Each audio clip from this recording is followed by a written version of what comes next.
This is the new Punisher 4 from Team Corrali. Now this thing is that girl you see at the bar at 10 o'clock at night. You've had a few drinks, there's a nice girl stood at the bar looking at you, and she's a bit of alright. Why am I talking about girls at a bar at 10 o'clock at night when we're unboxing an RC car? Wow. Well, this is exactly the same as the Kagama 4S. The only difference is the body. So this is that girl at 10 o'clock, girl or guy at 10 o'clock. The Kagama is that same person at 3 o'clock in the morning when the lights come on in the club. I'm sorry, but it's true. The Kagama just looks weird, whereas this thing looks really nice. So it's called the Punisher 4. I don't know whether it's the same as the Skeeter 4S as well, but basically you're getting a 6S truck with 4S electronics. When I say 4S, I'm talking about the voltage. 6S is 22.2 volts, and 4S, I think it's 14.8. So less voltage, which means it's not going to be as fast, it's not going to have as much power, but it is going to be as tough. And it means if you want to go further and upgrade it at a later date, you can, and it will take it no problem at all. Comes in 3 different colours, green, red and blue. I nearly went for the blue one, but green is kind of the colour I tend to go for. It pops really well with darker colours. So this is almost, I mean, it's like a black and grey. So green and grey, kind of my colours. And I have many cars in that green and dark grey black. I like it. And it looks so good. So much better than the Kagama. I think it's probably one of their nicest bodies. The Punisher 6 was something, came in like a, it was like a satin, like grey and yellow. Looked really nice, always wanted one, never got one. So when I saw this was being released and Corrali asked me if I wanted one, I wasn't going to say no. Bit of positive camber on that wheel by the looks of it. We'll have a look at the setup in a minute. Before we do that, we'll just have a quick look what you get in the box. There's a set of instructions in there for your transmitter, a set of instructions for the truck, and an aerial tube, so no tools. Nothing to check your wheel nuts, no Allen keys, nothing, which is a bit strange. Can't remember if any of their other stuff comes with tools, but anyway, it's ready to run, so I guess you don't need tools, right? Transmitter, not a fan of these. It's functional. You got, I think that's for 2 speeds, so you got 1 and 2 there, which I think is for the speed. You got steering trim, you got steering dual rate. But I don't know, something like this big and beefy, and when you see inside, it's really well made. The transmitter just is kind of like a bit cheap compared to what you're getting with the truck. This isn't going to be a problem for, well, most people, but when I'm doing videos, I like to clamp a camera on the bottom when I'm driving, but you can't with these, so you kind of have to one-handed drive. I mean, it's the same sort of thing as you get with like the $170 Relalos. Nice beefy setup in there. You can hear all their metal gears. It's Mod 1 gearing. You've got the tethers on the body, so you're not going to lose your body pins. Pretty standard body there. Got some skid plates on the roof. Got a nice spoiler. The early Corralis had issues with their spoilers just like disintegrating or splitting, whereas they're made from a much more flexible material now, so shouldn't be a problem. I think it's because it's really cold. I think once that oil warms up a bit, it'll probably be alright, but seems a bit stiff at the moment. It is early in the morning and it's still single figures in the workshop, so we'll see if that loosens up. Quite a bit of play there. We'll have a look at all the setup in a minute. Let's just look at what you get. You get a big 2150 kV motor. That is a nice size motor. It's the Curon 725. I think it's OEM Hobbywing. 120 amp, 4S capable. It's splash proof as well. 25 kilo metal geared servo. So nice solid setup with electronics. If you have a Sky RC GPS meter, one of these things, that will fit in there. It's a really good idea. I like it to put this in, but it seems a lot of work to design this and get it fitted in here to do like a single speed run. This is a basher. You're probably not going to be running with this in at all. So I don't know. I mean, it's a nice feature, but for like a single use, I don't know. I don't know the thoughts on that. I understand it on like a road car that you're going to be doing lots of speed runs. You want to see the performance, but for a basher, probably no point. So there'll be big chunky gears in there. You got a centre diff in the middle. You got a I want to say plastic, but I think they've got like a metal insert for the chassis support. No real adjustment on here. You can adjust the camber by adjusting the pillar balls. These links are pretty strong from what I've seen. Again, metal inserts through them, so they're like a composite material or plastic with metal inserts. Same on the rear, not any adjustment really at all. Big bore alloy, are they alloy or plastic? Oh no, plastic. Big bore plastic bodied shocks, and they do feel quite stiff at the moment, but it is cold, so I think that will definitely loosen up. Bit of support there for when you land on your head. Big chunky shock towers, not metal, plastic or composite, but big and chunky. Shock protectors, nice big chunky tread on the wheel. It's not soft and it's not rock hard, they'll soften up over time. Really nice looking chassis underneath, all hex hardware, nice skid plates on the front and on the rear, big wheelie bar, and I think that's about it. Now there are a couple of issues with the Kagama that I'm going to go over on this and just check and see what's going on, and then I want to just have a quick going over it because it feels a little bit loose and wobbly. Now one of the things on the Kagama, I think it was Aaron from Discipline RC noticed, was there was some binding on the rear drive shafts because the droop, and the droop is basically how far these hang down. You got droop screws on this, so you can adjust that. But what he found was the Kagama, they were hanging down quite a bit, and the drive shafts were binding. Whereas this, yeah, this is actually all right. So yeah, the droop you can adjust how far that sits down. So this looks like it's been set up quite well out of the factory. And then the other issue was that on these front CVDs, it was throwing the pin out.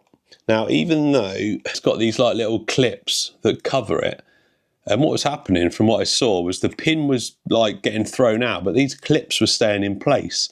So I don't know whether it was overextending that way and just enough to get that pin out, or the centrifugal forces were pulling apart that metal, or again, something to do with the droop, whether it was just hanging down too much that was, you know, pulling out. I don't know.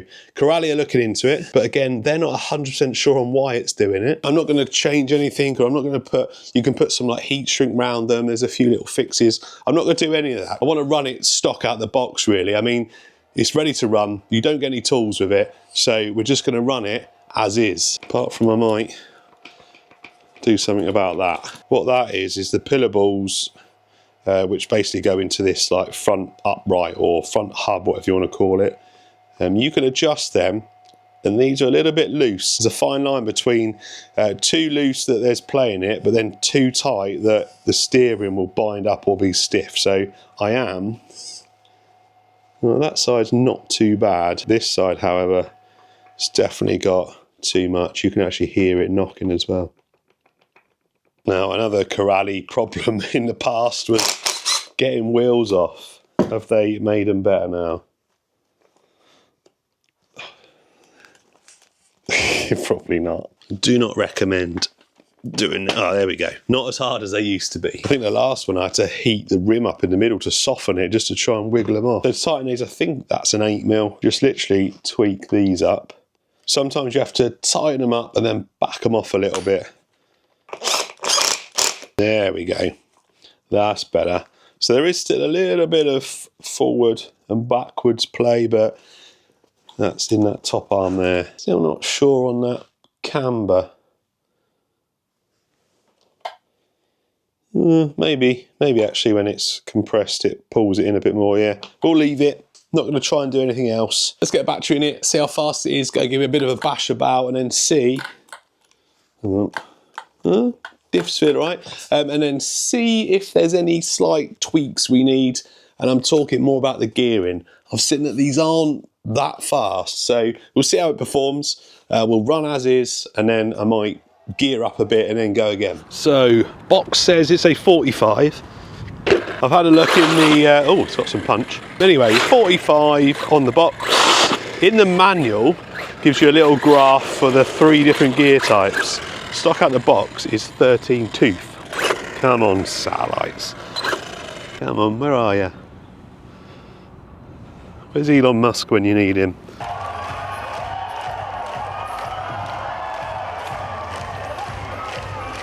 Right, anyway, while we wait for, oh, we've got some. So 43 apparently out of the box, and then with the 15, I think it was 50 something, and then with the 17, over 50? I can't remember. It is 6 degrees centigrade today, so quite cold. Battery performance in the cold isn't great. They're good batteries though, Onyx OPS ones. We'll give it a 2 mile an hour leeway. So, oh, nice sharp brakes. So I'd like to see 38, 39. Actually, no, we need over 40, don't we? Not much space to run here, but we're able to get full throttle. Goes nice and straight.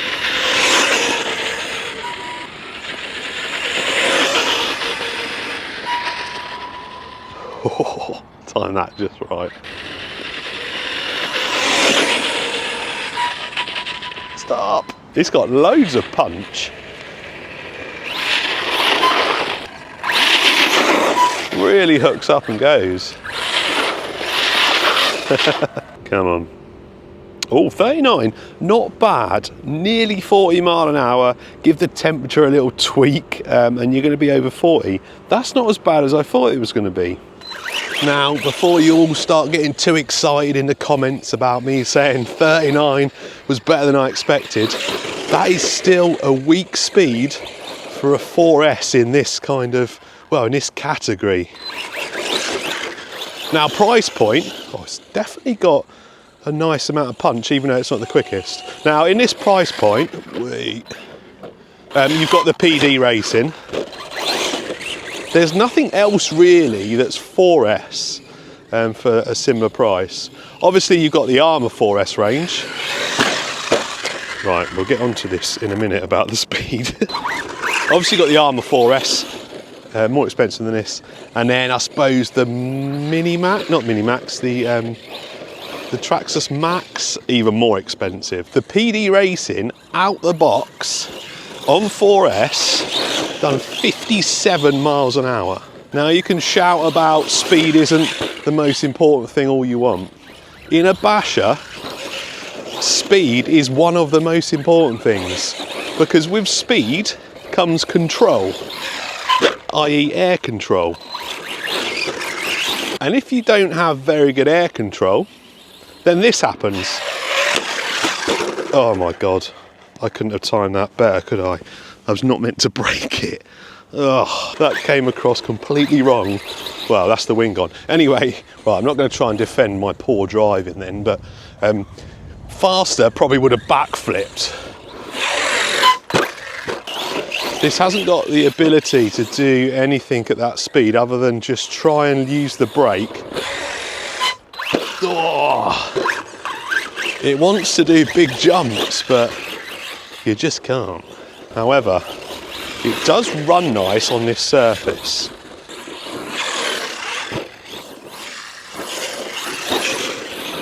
I suppose if you want a mild basher and you adapt your driving to that sort of mindset,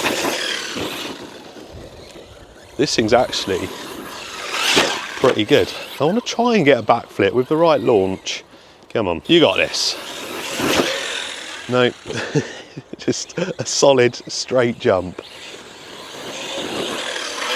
Ah, there you go. So there is an example of why you need wheel speed. Once you're there, look, that is it, just pinned to the throttle, just to try and keep that nose up. Oh, it launches nice off that bit. I like that. Yeah, there you go. So I think you get the idea. Higher top speed would mean higher wheel speed. Oh, I forgot my GPS was still in there. I think I'm gonna stick a 15 tooth on and maybe take it to a dirt track. But there's a skate park over there, and I think if we go sensible, i.e. we don't go flat out full throttle into anything, I reckon it'll be all right. Oh, well, maybe. So really, you need to be able to just flip the throttle to get that to rotate, and it just doesn't. So it's a shame, because this thing just wants to jump. It wants to do it. Oh, there we go. Needed a bit more height. Wants to do it, just hasn't quite got the oomph. Oh, no. definitely need to gear this thing up. There we go. Oh, not bad. There we go.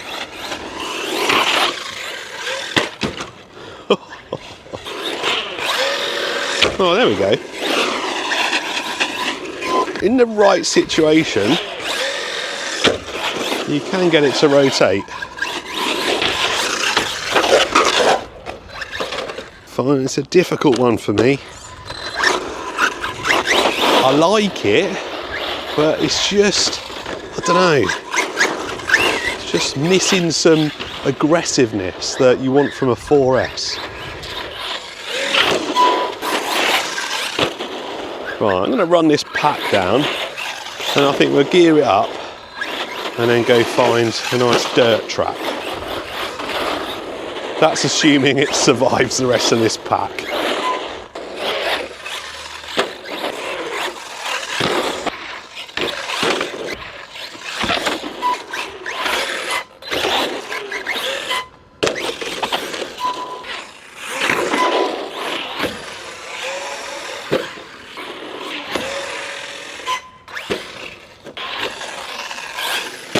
If you're going to backflip this, you really need to commit to it.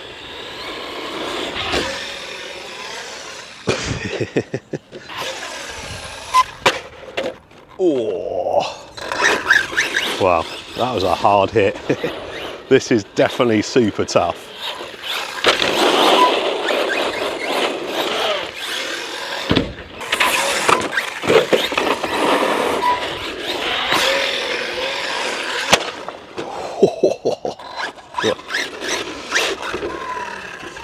That was a slammer. So I've just spent a bit of time getting a pinion in there. It's actually quite fiddly. You have to take the whole motor mount out. And it's a fixed gear. It's just a Yeah Racing one I put in there, but look how tight it is. It's super tight. I'd like to show you more, but I've also lost steering. Got no steering at all. Pulled it all apart, checked the receiver, checked the servo.